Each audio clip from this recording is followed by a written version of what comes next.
So all the stuff that you learned for fractions is also true for rational expressions. You kind of do things more or less the same way.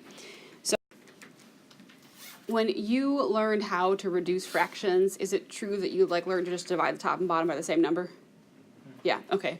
Here's another way to think about it. It's the same thing. Instead of dividing, just factor the numbers. So for example, 15 is 5 times 3. Does that make sense? And 21 is what times what? 7 times 3. And then what can cancel? The 3's, the common factors, right? And that becomes 5 over 7, and you're done. And we're going to use that same method to factor polynomials.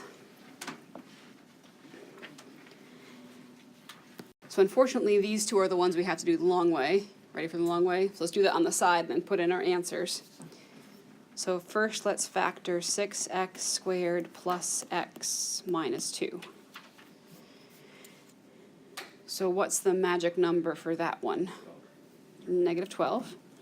So we need things that multiply to negative 12 and add up to positive 1 for negative 3.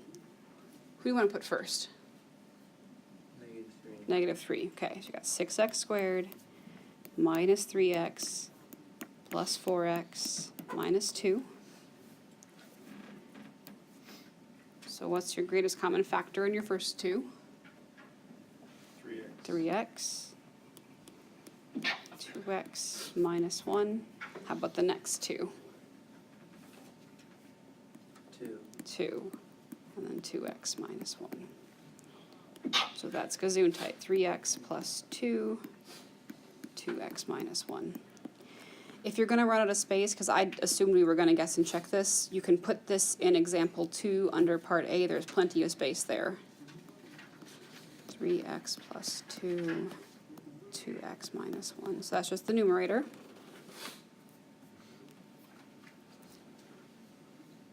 Now how about the denominator? 2x plus 1. Yeah, let's try to guess and check that one, because that one's pretty easy.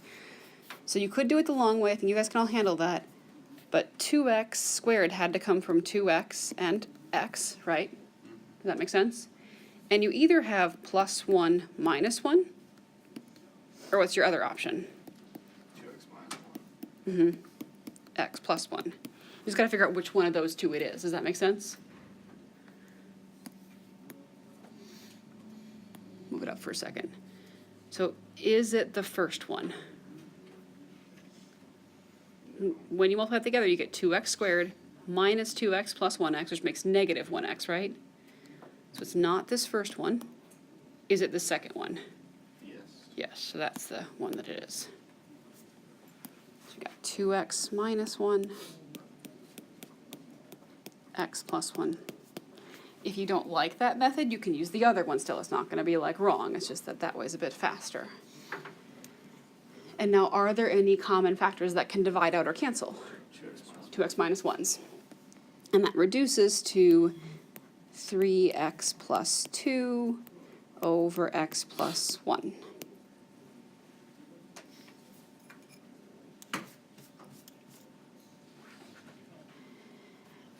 And what I'm using for that guess and check, just in case it isn't clear to people, is that this term and this term have to multiply to make that guy. Does that make sense? And the last thing is that this thing and this thing have to multiply to make this, right? That's the pattern.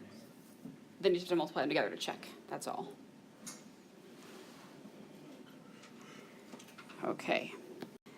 This next one's long and icky because it's that cube formula. So first of all, does it make sense that the numerator has the greatest common factor and so does the denominator? What is the numerator's greatest common factor? X. So we're going to have x times x cubed minus 8 over x times what else? 3x squared Uh-huh. minus 2x minus 8. Great. Okay. Now those x's can cancel and they can be gone. Is that okay with everybody? All right. So you have x cubed plus 8 minus 8 over 3x squared minus 2x minus 8. Remember the hints I told you to look for is that the numerator is a cubed, and there's only two terms, right? So that's that formula from the last set of notes we had. So it'll be the a minus b, a squared plus ab plus b squared formula.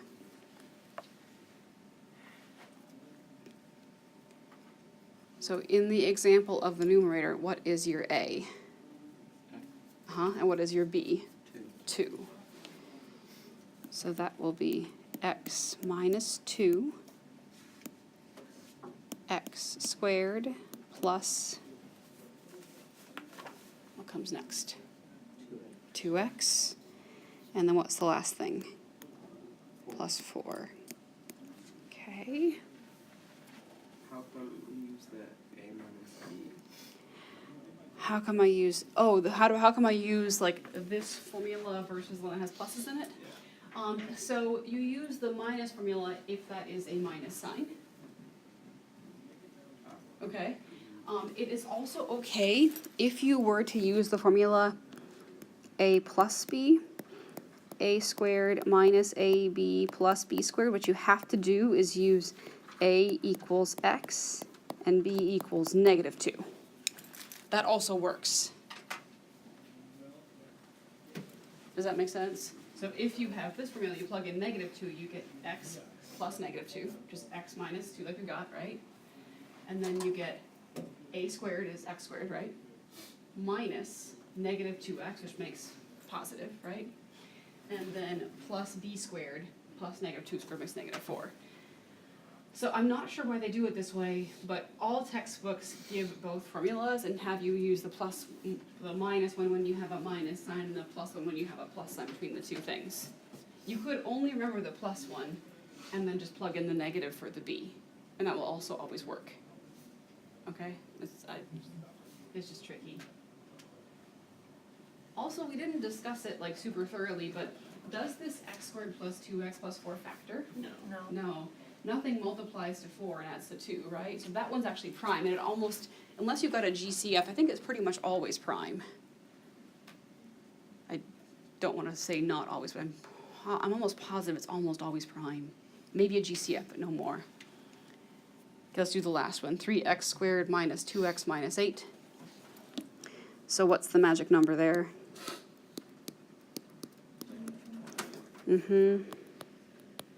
Must add to negative 2. So what? 4 and 6, yep. 3x squared plus 6x. I boo-booed. That's wrong. What did I mess up? Switch the symbols. It should be minus 6 and plus 4. My bad. So 3x, x minus 2, and what's the GCF next? 4. So that denominator is x minus 2, 3x plus 4. Is it fair to assume most of you are going to do it that way? Do you like that way better? Yeah, okay. So I'll just make sure that when I make answer keys, leave enough space for that to be done, okay? Because I didn't really think that we'd do it that way here. So what's your final answer now?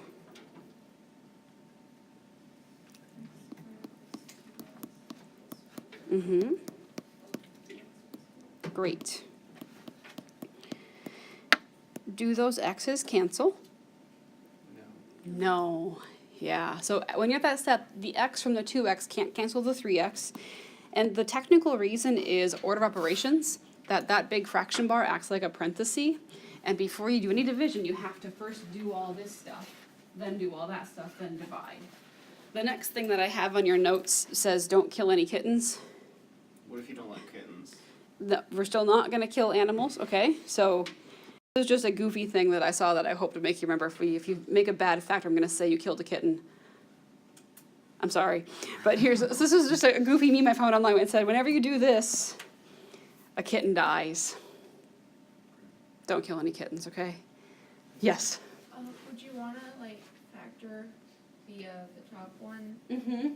or is it just fine to leave it like that? It is fine too, it just depends on the situation.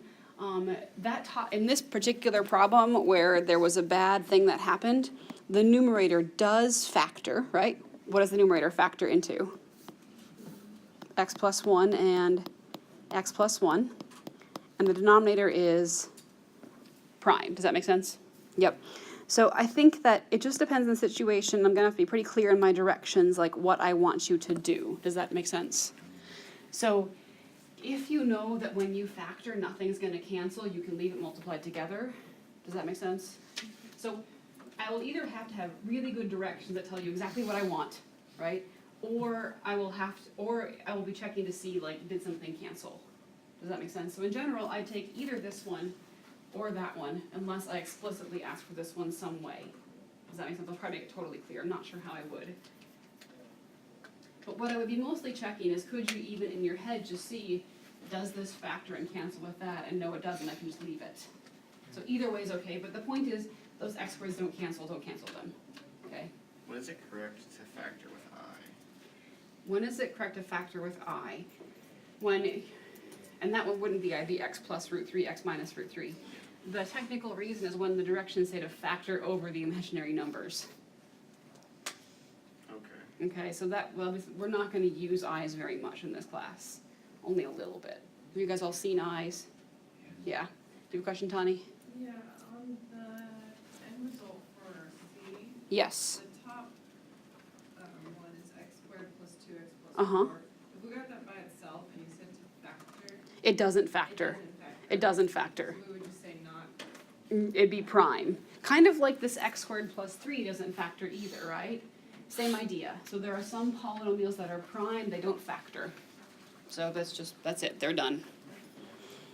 And part of it is like that, and mostly those are going to be really obvious ones. Like there are the things that multiply to 4 are 1 and 4, which adds to 5, right? 2 and 2, which adds to 4. Nothing adds to 2. These should be pretty obvious ones. Okay. So that's reducing. So also multiplying. So multiplying kind of is reducing in disguise. We did a question like this early on, and the hard way is to multiply 8 and 7 and 21 and 16 and then reduce, right? What's the easy way? Yeah, I think that most people call it cross-reducing. Does that make sense? You can reduce the 7 and the 21 to 1 over 3, right? And you can reduce the 8 and 16 to 1 and 2. Does that make sense? The technical reason that you can do that is it doesn't matter what order you multiply stuff in.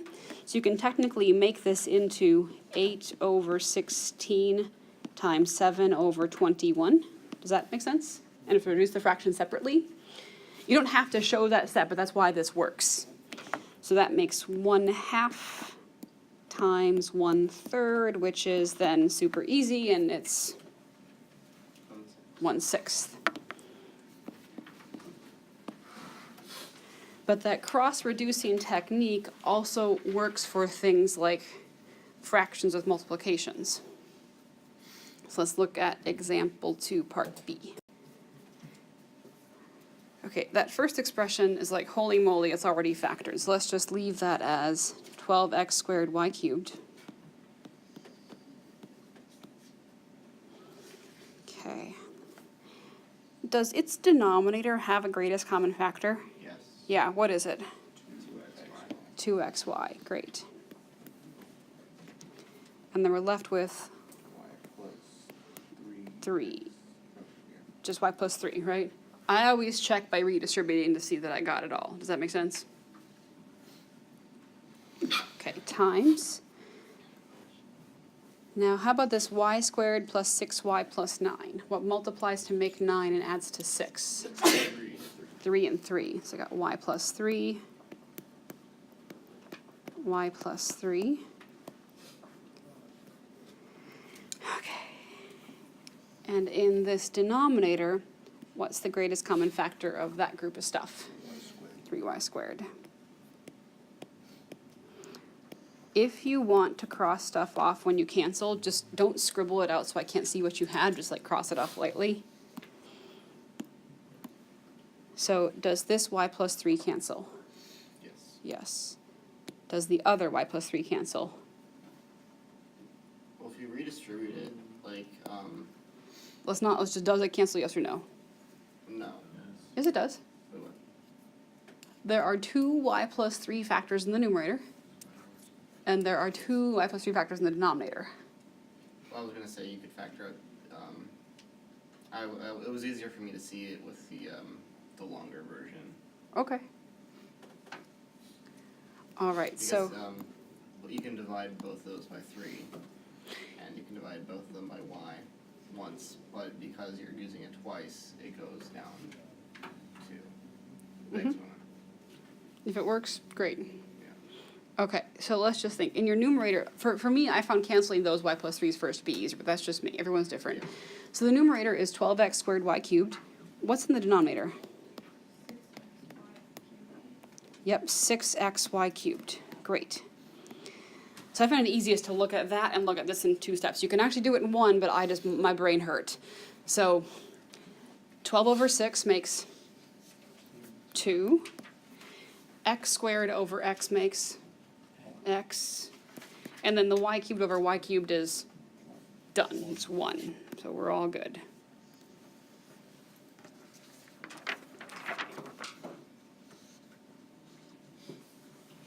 Okay, let's do example 3, A and B, and we'll probably pause. All right, so we've done reducing, multiplication. Next, we're going to do division. So I think we discussed on the first day that when you divide fractions, this is the same thing as 3 over 8, big fraction bar, 9 over 4, right? Just clearing snow, I don't know what's up with them. And then another way to think about that is, okay, I don't want to have a fraction divided by a fraction. I want to make the denominator go away, which means make that denominator into 1. What could you multiply by to make the denominator into 1? 4/9.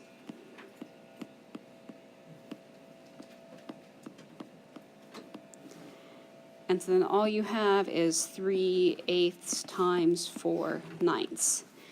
And that's where that division by a fraction is multiplication by the reciprocal rule comes from, right? It comes from that. That's why.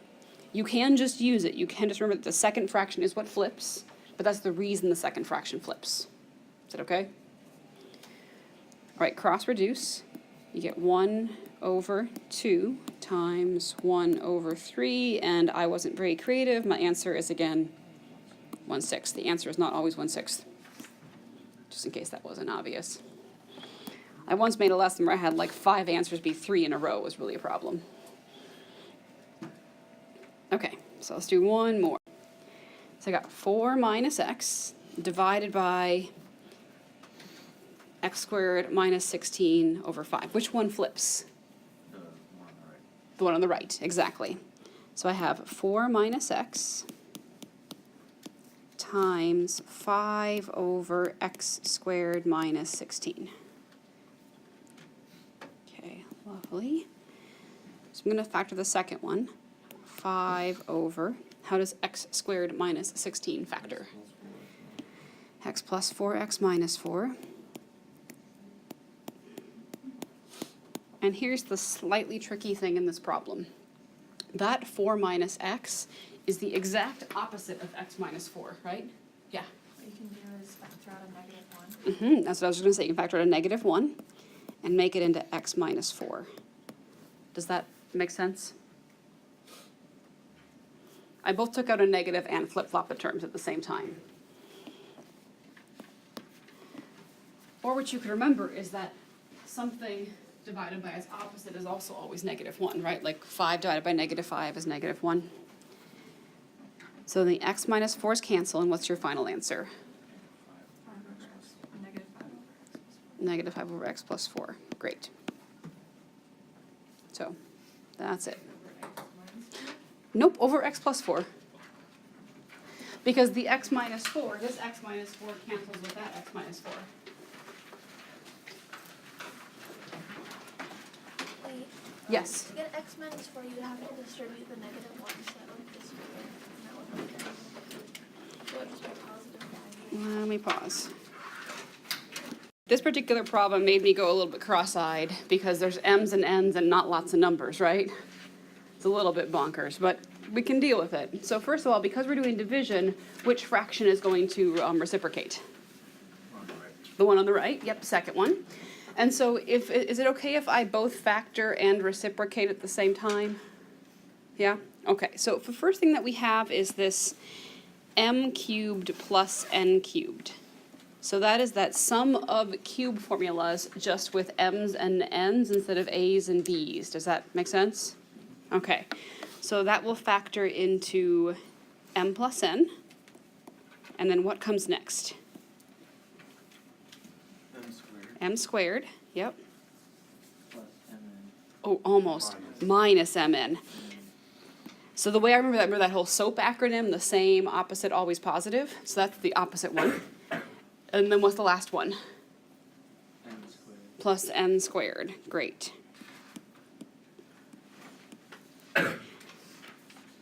Now this bottom one, you could do the long way where you have to get the, get the number and do the grouping thing, but that one's pretty easy to guess and check because you have 2m as a prime number. So that's 2m, whoopsies, I forgot my 2, 2m and m.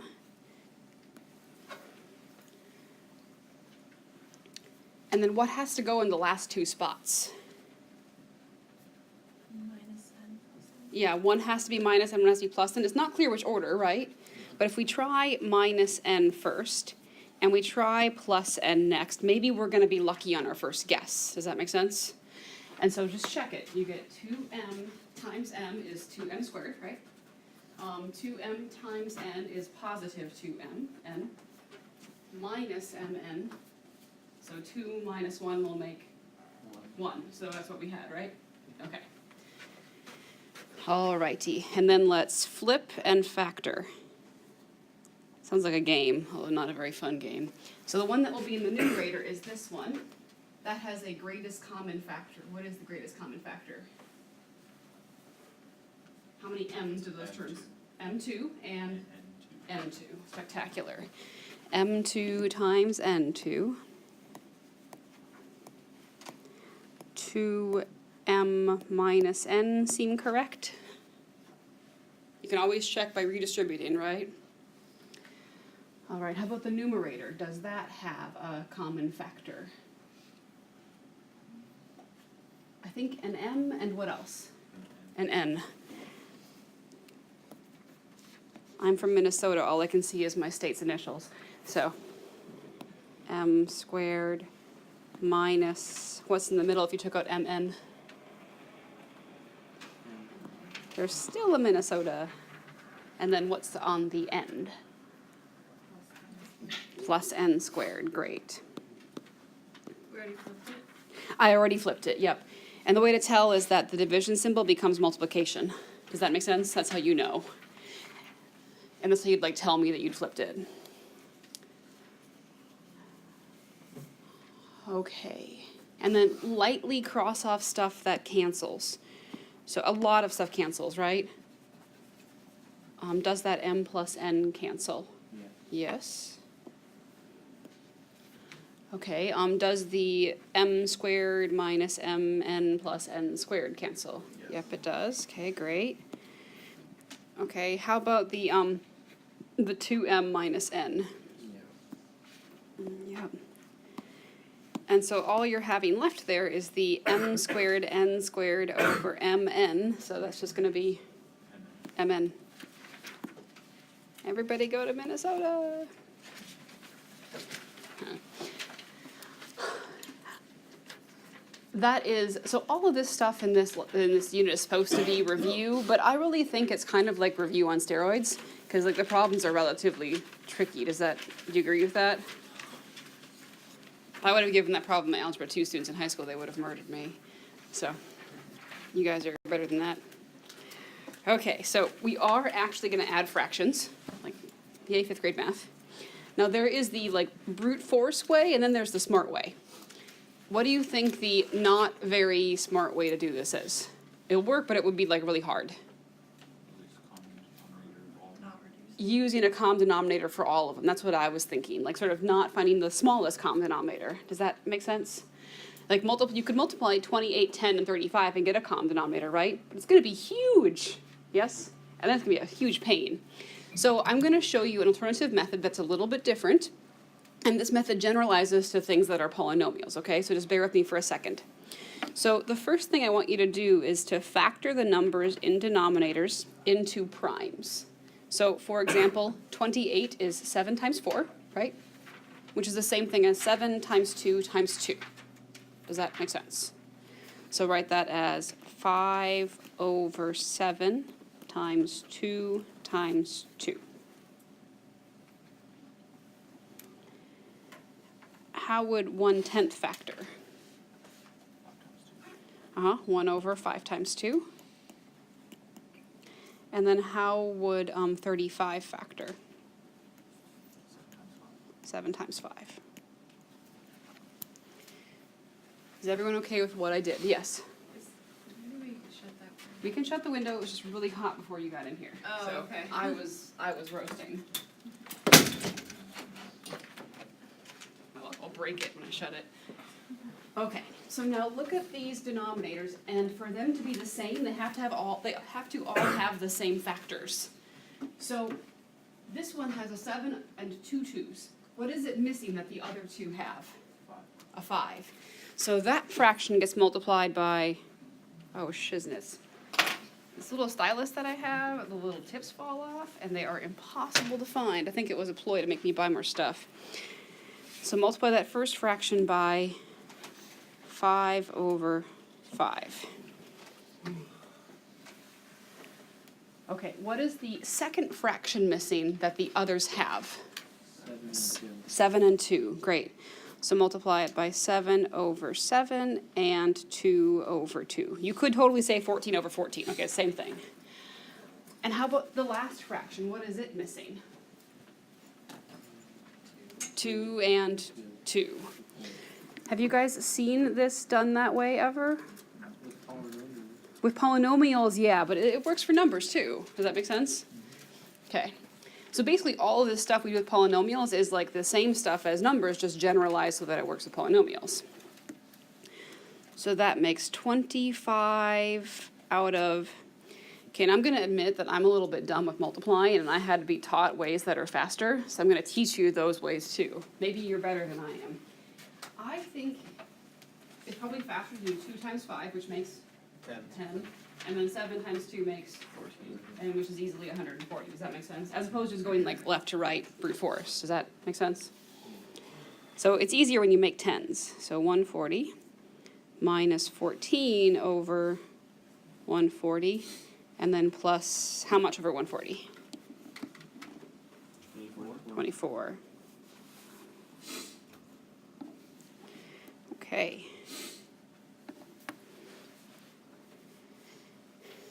So I think 35. 35 over 140. And does that reduce? It does, yeah. Or 7. I see 7. Does that make sense? So I think you could probably actually even divide by 35, but I can't divide by 35 easily in my head. So let's divide by, I think 7 and 5 does it though. Dividing by 7 makes it into 5 over 20.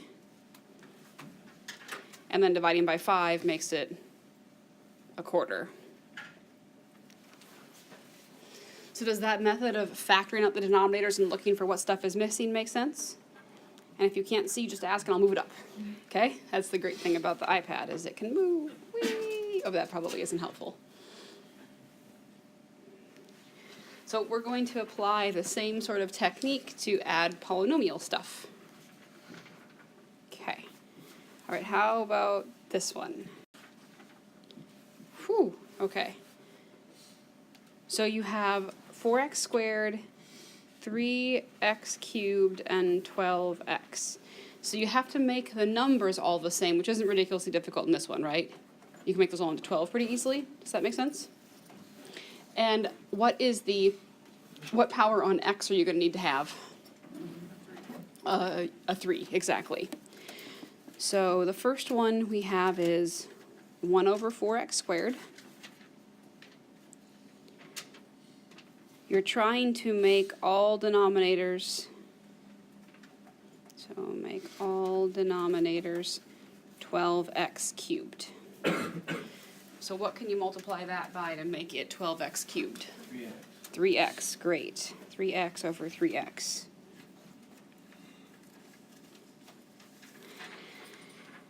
All right, negatives or subtractions are tricky, so here's what I'd like you to do. Write plus, put that negative, and then outside parentheses, it's like a -1.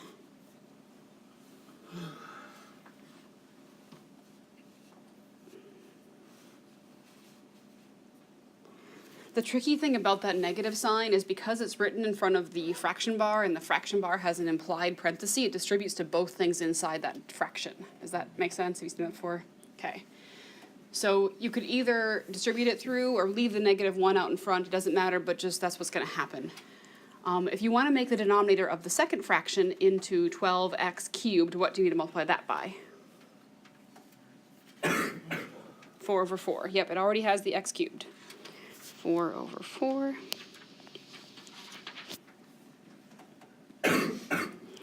Okay, and the last one is 3 over 12x. So that was what I got the 12, but it only has x. So how do you make that into x cubed? X squared over x squared. Great. Okay, so that makes 3x over 12x squared.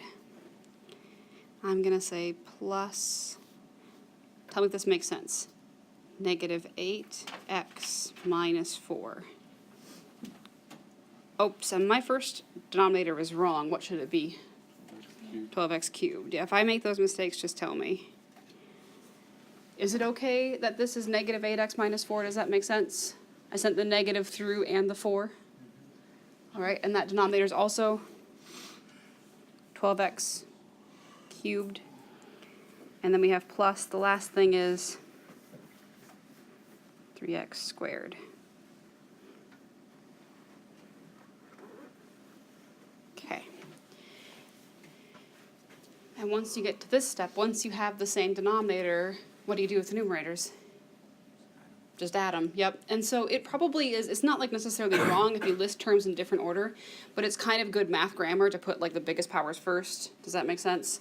So when I add the 3x squared with all the other things, that's the biggest power, isn't it? So I'm going to write that first. So you have 3x squared. And then we have 3x plus -8x. What's that going to make? Minus 5x. And what's the constant term? Minus 4. All over 12x cubed.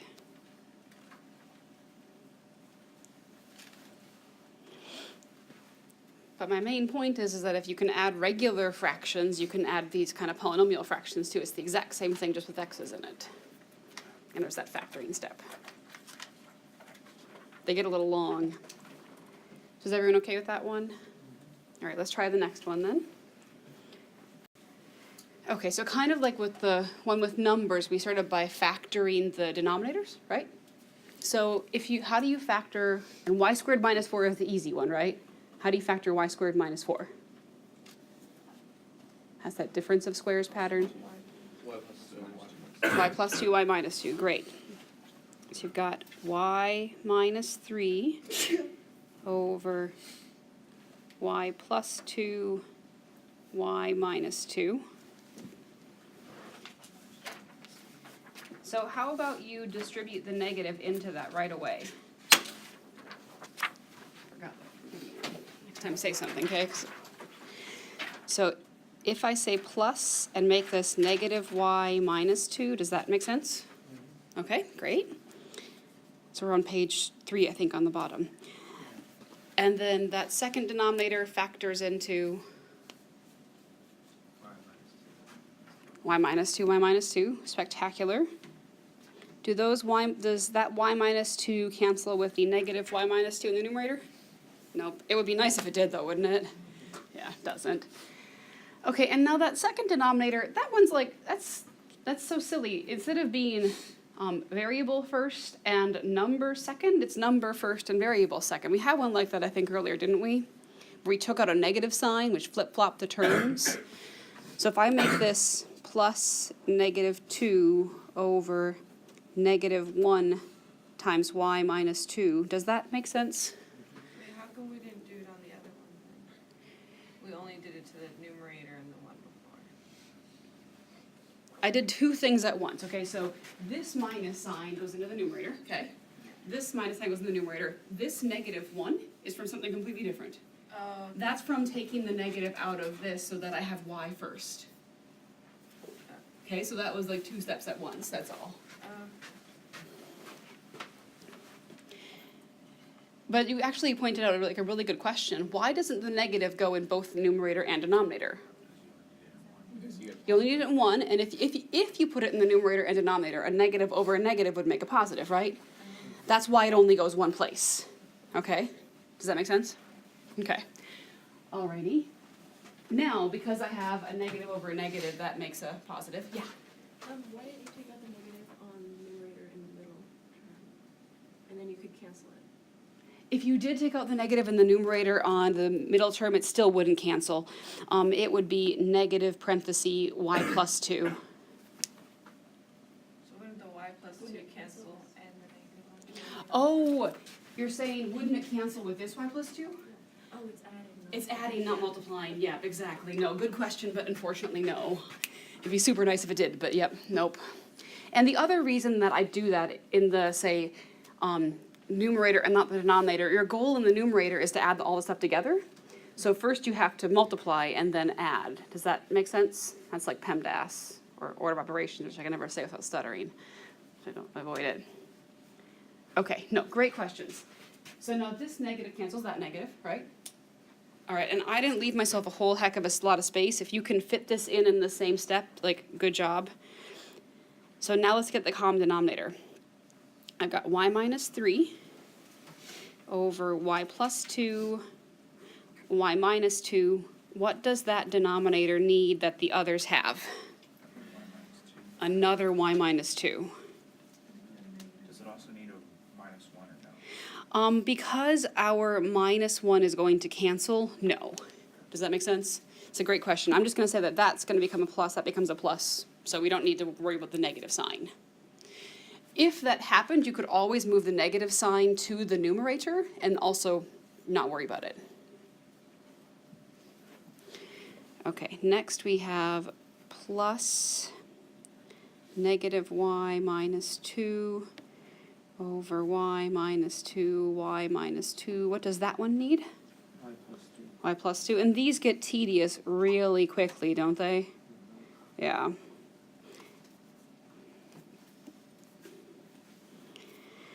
Okay, and then plus 2 over y minus 2, and what does that one need?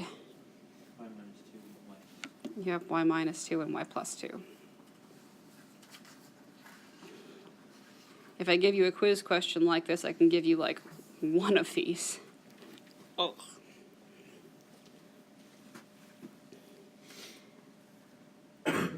So much writing.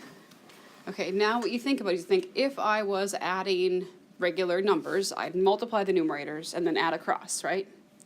So the first thing we have to do is multiply the numerators, right? Okay. So multiply those two, and let me color code them so that they're easier to see. So let's do the first one in blue. So when you multiply that numerator, you get y squared, and then what comes next? Minus 5y. Uh-huh, so the step that she skipped was you get minus 2y minus 3y, which you could say is minus 5 if you're fast, and then plus 6. Good. Okay, next ones, let's do in purple. What do you get when you multiply there? Minus y squared, minus 2y, And then minus 2y again, right? Alright, 0. Oh, no, those don't cancel.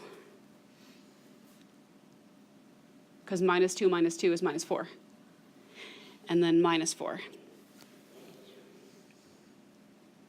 Does that make sense why the negative 2y's don't cancel? Okay. And then lastly, okay. So just because I don't want to write stuff twice because it's painful, when you multiply y minus 2 by y plus 2, you get y squared minus 4. Does that make sense? And then the 2 distributes. So once that 2 distributes, what do you get? 2y squared minus 8. And the devil's in the details in these problems because, like, if you miss the squared, you is screwed. Yes, Rachel? So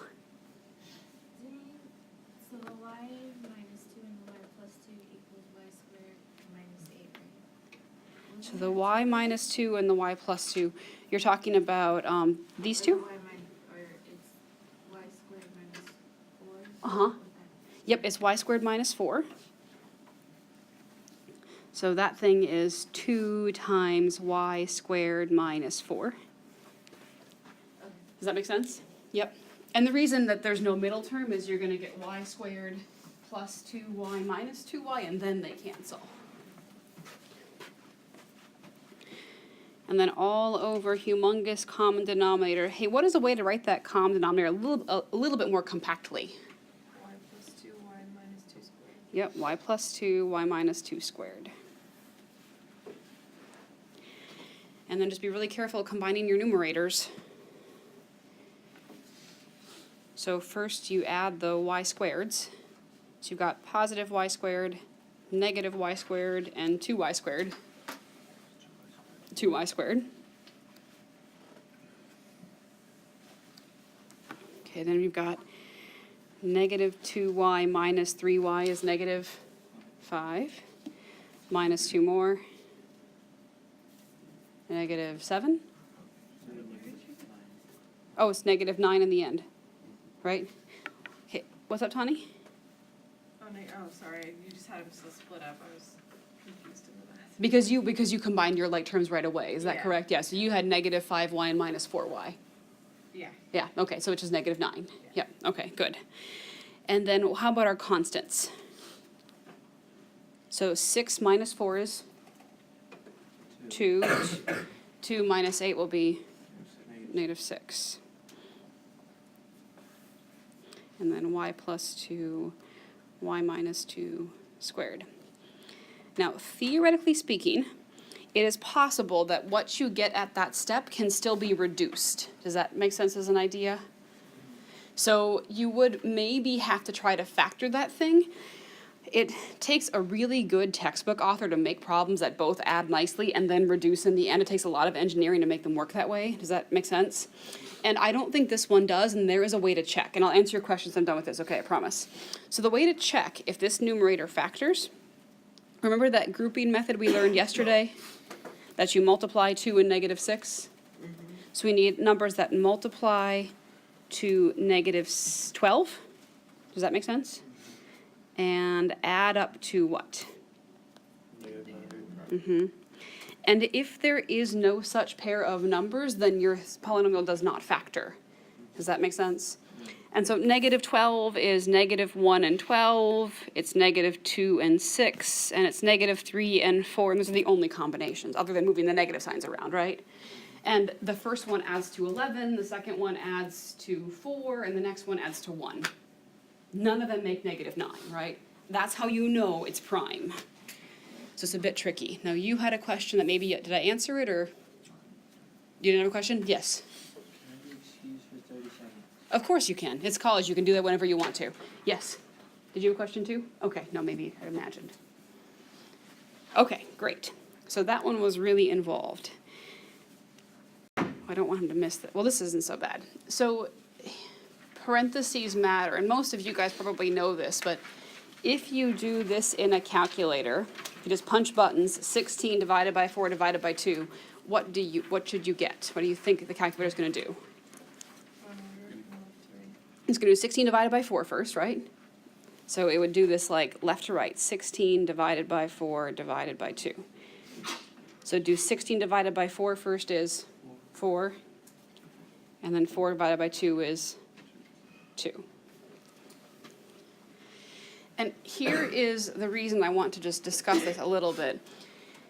Is that 16 over 4 over 2? Or is it 16 over 4 over 2? Which one? Do you see how that, if you write this, do you see how it isn't obvious which one is the real fraction bar? Does that make sense? So if you ever have a fraction over a fraction, make what I'm going to call your major fraction bar really big. Do you see what I mean? Like, so for example, what this is supposed to be is that. Or what you can do is put parentheses like this to say that's my fraction. I do that first. Does that make sense? Okay. And the last question I have is, are these two last things, are they different things? Yes. So the first one, that works out to be 16 divided by 2, which is 8, right? Written in fraction form, that would be 16 big division bar, 4 over 2. Does that make sense? How about the other one? 16 divided by 4 and then divided by 2. What's that going to work out to be? 4, 2. I think, yeah, 4 divided by 2 is 2. And then that as a big fraction bar is 16 over 4 in parentheses over 2. So fill in the blank. Division is not a blank operation from those words from section 1. Can you remember? Is it associative, commutative, distributive? Which associative? So it's not an associative thing, meaning that you can't change the groupings of who's paired with who. Unlike multiplication and unlike addition, right? What's another thing that's not associative? Anybody think? Subtraction's also not associative. You can't change the groupings, and you can do something quite similar and like figure out that that's not true as well. Okay, so that's just be careful and just good notation. And the reason to go over that a little bit is because the next question we're going to have fractions inside of fractions. Now, there are 2 ways to do this, okay? You can think about this. I think that the first way is the way that will come to you most naturally if you forget what I teach you in the next method. The second one's kind of a shortcut. So think about this as get a common denominator up there. Okay, they treat that as its own problem, solve it. Get a common denominator down there, simplify that one.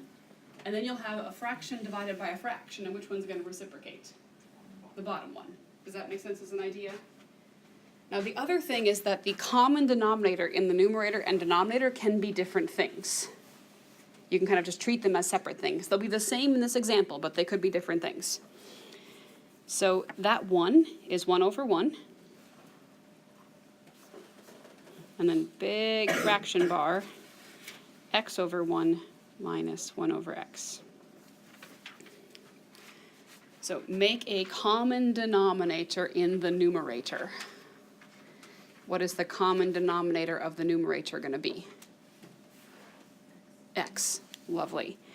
So multiply that first fraction by x over x.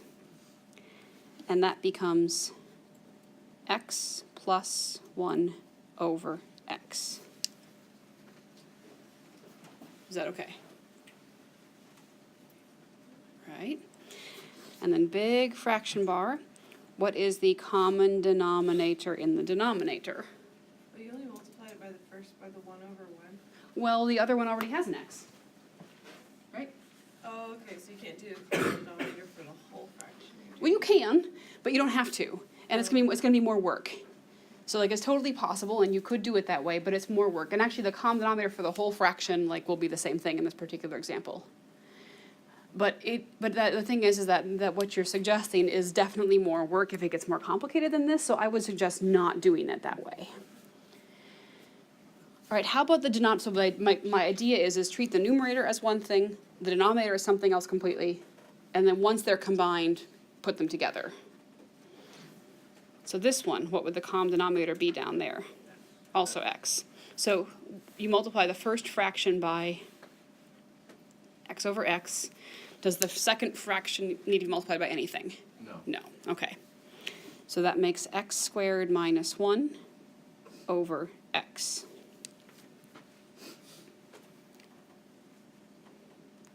Is that first step okay? All right. Now, you're doing division, right? So one of them will flip. Which one? The bottom one. And you can think about that as saying, oh, I have to multiply by x over x squared minus 1 in both the numerator and denominator, right? Which means the denominators cancels out to 1, right? Okay. So that's the same thing as x plus 1 over x times x over x squared minus 1. And then you're supposed to reduce it. Can anything cancel right off the bat? The x's. And the x plus 1 can. I'm not going to do it right away because I just want to do it correctly, but if you know how to do it right, you can do it in one step. The denominator factors into x plus 1, x minus 1 after the x's have canceled, right? And then what does that simplify to? Almost 1 over x minus 1. Yep, very good.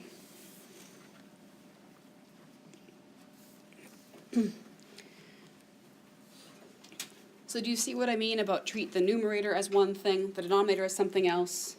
So the numerator get a common denominator, add the fractions, and the denominator get a common denominator, add the fractions, and then reciprocate, right? Okay, there is another way that's a trick, and it's faster. You want to see the faster trick? Okay. Does that way make sense, though? Okay, because it's kind of a combination of common denominator plus division, right? That's all it is. All right, faster way is to multiply by a clever thing. It's totally legit to multiply the numerator and denominator of a fraction by something, right? And if you pick the right something, stuff will cancel. So here is the right something. 1 plus 1 over x, x minus 1 over x. What you do is you multiply the numerator by x and the denominator by x. What the numerator gets, the denominator gets. So does that part make sense in terms of like that it's fair and it's mathematically okay? Does it make sense why I chose x? Yes. It cancels. Because it will cancel the over x's. Does that make sense? So when that distributes, so that red x will distribute, x times 1 will make x, right? X times 1 over x will make 1 over. What do you get in the denominator? X squared minus 1. And the way I taught my students to do this in the past is if there was still something left in the denominator here, you could just do the process again. And just repeat it until all the denominators are gone. So you did a clever thing. And can you simplify now? Same thing, we just did it, right? It's x plus 1 over x plus 1, x minus 1 is 1 over x minus 1.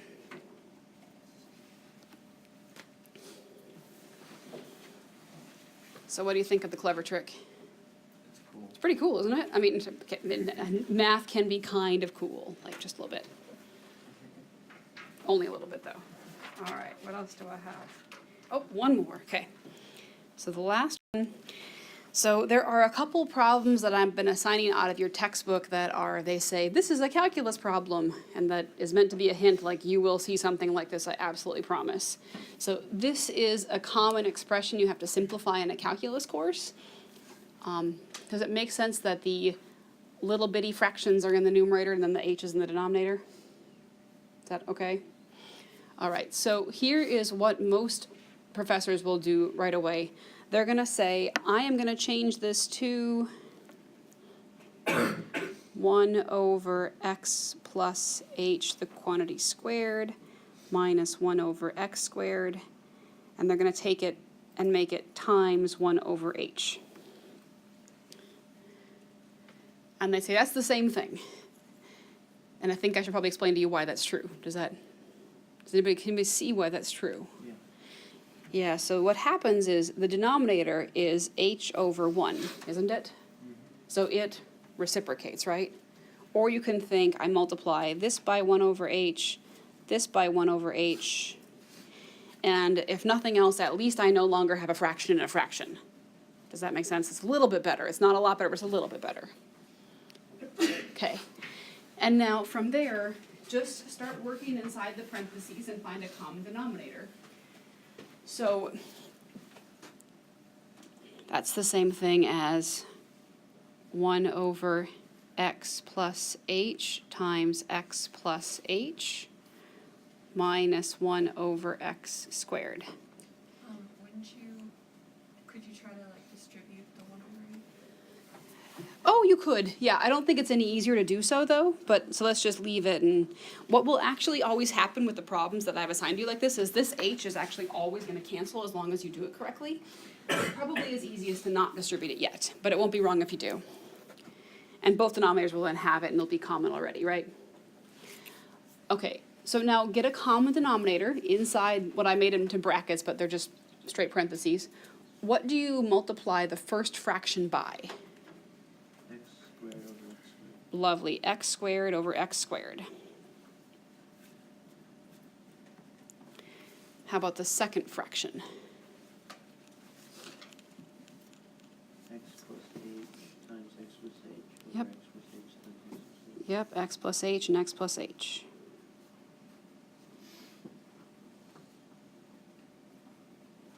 Okay, awesome. So it's a lot like the other ones, it's just that there's h's and x's both. Okay, so my first numerator is x squared. When you multiply x plus h, does it make sense that I get x squared plus 2xh plus h squared?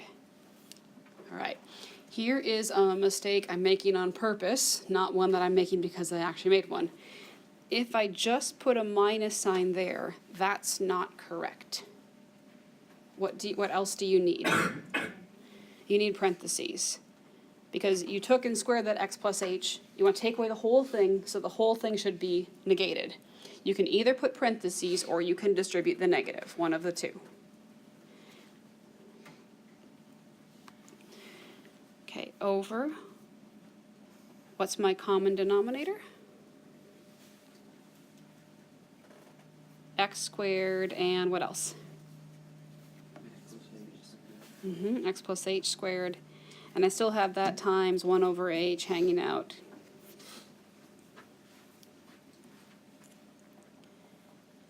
And now you're almost done. What I'd like you to do is distribute that negative. Is it okay if I also cancel the x squareds in the same step? Because I'm going to get positive x squared minus x squared. Does that make sense? Okay. Some people don't seem like they like that, so I'll just write it down. X squared minus 2xh minus h squared all over x squared x plus h squared times 1 over h.